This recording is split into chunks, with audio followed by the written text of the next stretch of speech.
కాంట్రాక్టర్లకు బకాయి పడ్డ 400 కోట్ల రూపాయలను జీవీఎంసీ వెంటనే విడుదల చేయాలని ఆంధ్రప్రదేశ్ మున్సిపల్ కాంట్రాక్టర్ల సంఘం వ్యవస్థాపక అధ్యక్షుడు జీవీఎంసీ కాంట్రాక్టర్ల అసోసియేషన్ చైర్మన్ రొంగల జగన్నాథం కోరారు.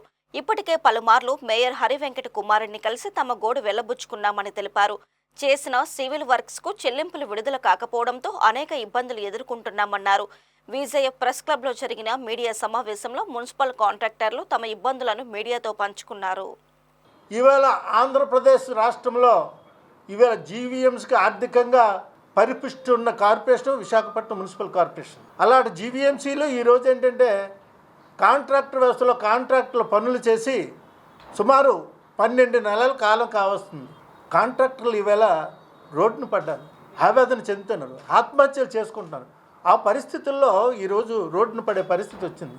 ఏ ప్రభుత్వాలు ఎవరితో ఉన్నాయి, ప్రభుత్వాలతో సంబంధం లేకుండా ఈ నగరాన్ని అభివృద్ధి నడిపించడంలో భాగస్వాములైన జీవీఎంసీ కాంట్రాక్టర్లు ఈవేళ రోడ్డును పడే పరిస్థితి ఏర్పడదు.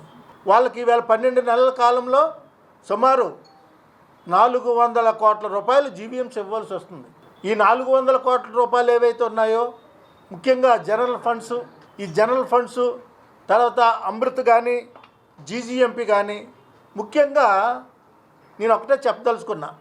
ఈ ఎస్టీఎఫ్ స్పెషల్ డెవలప్మెంట్ స్కీమ్ కింద గత ప్రభుత్వం ఏదైతే ఉందో 6.5 తెలుగుదేశం ప్రభుత్వంలో అప్పుడు ప్రభుత్వంలో 6.5 సంవత్సరాల క్రితం వర్కులు చేస్తే ఈరోజు కూడా ఆ కాంట్రాక్టర్లు రోడ్డును పడ్డారు. 6.5 సంవత్సరాల నుంచి పేమెంట్ ఇవ్వట్లేదు.